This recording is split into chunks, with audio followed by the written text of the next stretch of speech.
Hello everyone. Just in case an empty promise to do anything about the war in Ukraine wasn't enough, here's another one. Just to make sure we're not underachieving here. So Putin suggested that Russia and US could make a deal on nuclear arms control.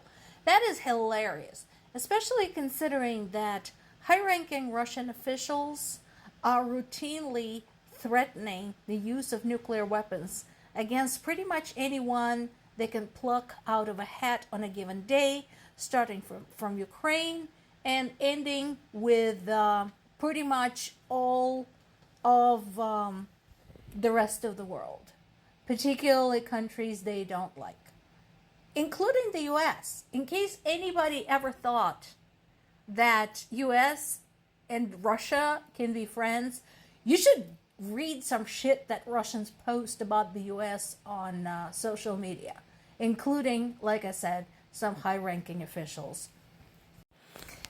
Trump keeps saying that Putin wants to make a deal on Ukraine. Why do you think that? What exactly in Putin's behavior or rhetoric had suggested anything of the sort? Was it when he hit another kindergarten? Was it when he murdered some more civilians? Which one of these signs had indicated to you that he wants to make a deal? That aside from the fact that using the word deal is preposterous here. We're not investigating a petty crime here, where if somebody rats out their accomplices, they can get a deal, a shortened sentence, and earlier parole. We're not buying anything here. We're talking about a country populated by human beings, tens of millions of them, that is being assaulted by its neighbor. We should be talking about cessation of hostilities and withdrawal of troops by Russia back to Russia, not a fucking deal. And yes, I understand, my friends from the United Kingdom, that you're not crazy about Keir Starmer. But I can tell you, I do like his position on Ukraine. He has been very vocal, he has been very supportive, and this is a very good statement. Trump needs to look for proof from Putin wanting peace. So far, there has been no proof forthcoming. Putin has done nothing to show that he's even remotely interested in ending this war in any way other than capitulation and destruction of Ukraine as a sovereign state. Is there a viable chance of a ceasefire? That's highly questionable, folks.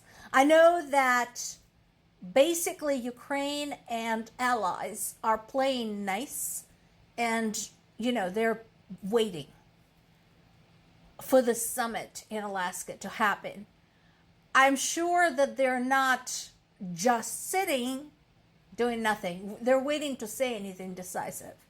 Meanwhile, I'm sure there's work going on behind the scenes, continuing to arm Ukraine, continuing to strengthen the air defenses, continuing to figure out how the fuck is Ukraine supposed to run its economy, because it still has all of its export obligations to fulfill and humanitarian obligations to fulfill. So that is all still going on while Trump thinks something might happen. Okay. If you want details on what is going on in the East, remember we kept talking about the sketchy information about Russia's break through the Ukrainian defenses in the Donetsk region. So there's a big article on Kyiv Independent website. If you want to go and read the whole thing, it has all the details. I'm just going to go over the highlights because there's just a lot of material there. So yes, it is true that this is happening, unfortunately. It's not surprising because we talked about this before. we have a very long front line to keep defended. Plus, we have to deal with the constant defense of civilian targets. So, we are in the Donetsk region, so that's in the east, and the forces, Russia's forces, are advancing towards the Dobropilya-Kramatorsk highway. So far, they're about 10 kilometers in. It's not a huge distance. Once again, I want to point out that anytime Russia's troops move anywhere, it usually costs them. Now, it is part of a larger offensive. This is between two larger cities, Pokrovsk and Konstantinivka. And they're trying to basically cut supply routes for the Ukrainian army in that region.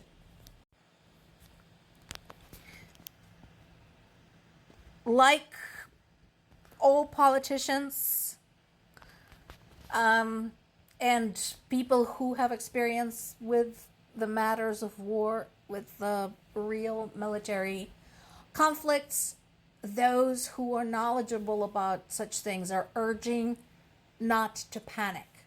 It's not that the situation is not bad, but screaming and yelling about it is not going to help anybody. So, on one hand, we have Russia's assault groups. This is something that they have adopted recently, using smaller assault groups. So here, this is an opportunity for them to consolidate their forces and use the breach to kind of wedge their way in. And yes, we talked about this before, Ukraine is struggling with the severe shortage of manpower.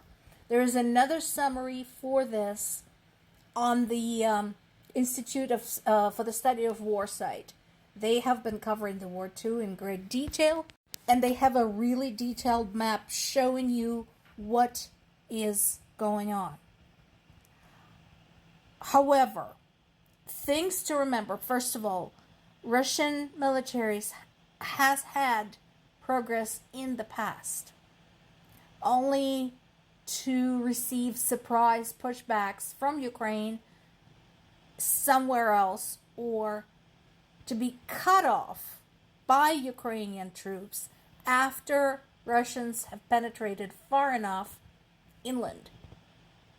So that has been done.